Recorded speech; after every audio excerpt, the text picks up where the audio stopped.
So hello, आज हम बात करेंगे पी रेशो के बारे में, जो सबसे ज़्यादा वाइडली यूज्ड वैल्यूएशन रेशो है पूरे फाइनेंस इंडस्ट्री में।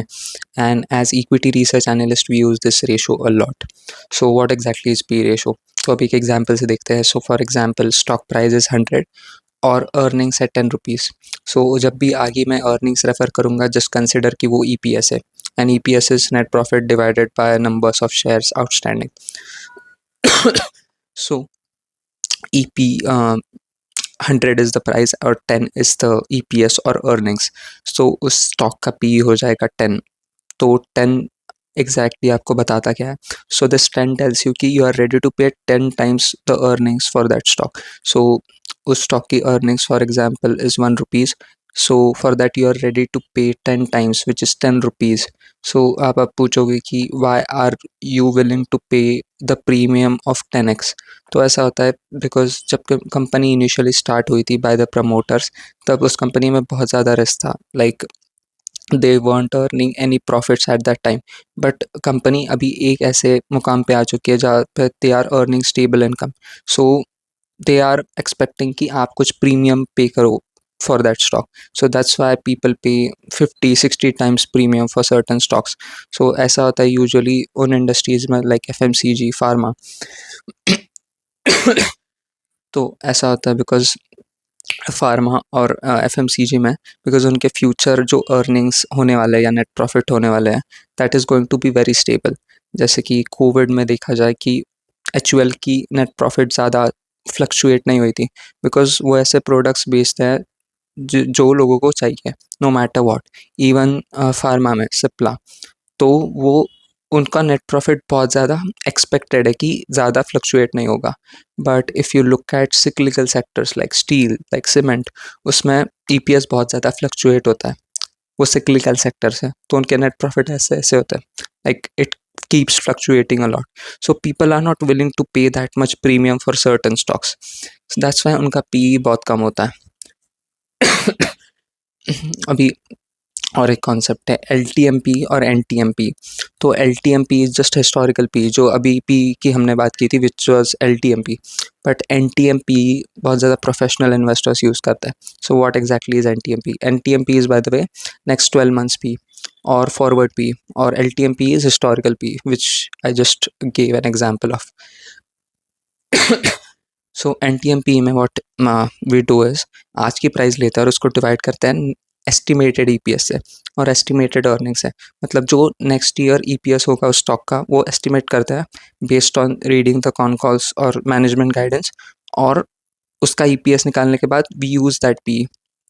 सो ज़्यादातर professional investors use that P. So for example 100 होगा प्राइस और उसको डिवाइड किया जाएगा फॉर एग्जांपल 5 से, फॉर एग्जांपल, क्योंकि EPS कम होने वाला है फॉर एग्जांपल मैनेजमेंट गाइडेंस है, तो that is going to be 20 PE. So 100 divided by 5. Yes, it is going to be 20 का P. So yes, ये कॉन्सेप्ट। और एक कॉन्सेप्ट है PE एक्सपेंशन और PE कॉन्ट्रैक्शन। तो PE एक्सपेंशन के लिए I will just give you an example. तो 2018 में ICICI बैंक में चंदा कोचर मैनेजमेंट थी और that was not doing so well. But जब ही न्यूज़ आई कि द मैनेजमेंट चेंज 2018 में, तभी उसका PE रेशो शूट हो गया। तो दैट हैपेंड बिकॉज लोगों को लगने लगा, मार्केट को लगने लगा, ग्रुप ऑफ पीपल, मार्केट को लगने लगा कि इस स्टॉक में भी कुछ पॉजिटिव होने वाला है, जिससे उसका PE री रेट हो गया। तो री रेट मतलब एक्सपेंशन हो गया PE का। तो बेसिकली स्टॉक मार्केट में there are two ways through which the stock price shoots up. So जैसे हमने अभी PE रेशो का फॉर्मूला देखा which is price divided by EPS। तो जब प्राइस डिवाइडेड बाय EPS, जब EPS उस साइड जाता है तो it gets multiplied with PE। तो price is a function of EPS into price is a function of EPS into PE।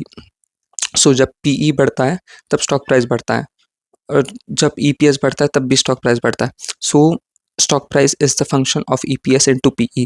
So either EPS has to increase or the PE has to increase, और the golden thing is दोनों बढ़ जाए एक साथ। So EPS भी बढ़ जाए और PE भी बढ़ जाए। So PE is basically perception of the market, कि मार्केट उस स्टॉक के बारे में क्या सोचता है। सो अभी जस्ट कंसिडर करते हैं फार्मा। तो फार्मा सेक्टर में ऐसी न्यूज़ आई कि एक पर्टिकुलर स्टॉक का पेटेंट की न्यूज़ आई, जो पेटेंट अप्रूव हो गया है एफडीए के थ्रू या समथिंग व्हाटएवर दैट इज। तो उसका पीई शूट अप हो जाएगा बिकॉज लोगों को लगेगा कि स्टॉक की अर्निंग्स अभी बढ़ने वाली है। तो लोगों का उस स्टॉक के थ्रू लाइक पॉजिटिव मोमेंटम आएगा। तो PE is going to shoot up but EPS could remain the same, जिससे वो स्टॉक प्राइस ऑटोमेटिकली बढ़ जाएगा। So yes, that was it. Like basically मैंने आपको सारा एक्सप्लेन कर दिया। I think I am not missing anything.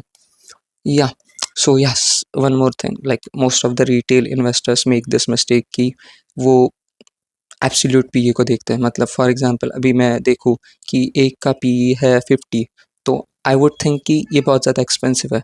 But कुछ प्रोफेशनल इन्वेस्टर्स को लगेगा P this P is very cheap, क्योंकि वो कंपेयर करते हैं बाकी के पीयर से। सो फॉर एग्जांपल HUL को मैं कंपेयर करूँगा डाबर या डी मार्ट से, ना कि किसी अदर सेक्टर के कॉम्पिटिटर से। और मैं उसको हिस्टोरिकली भी देखूंगा कि उसका हिस्टोरिकली मीडियन क्या था, मीन क्या था।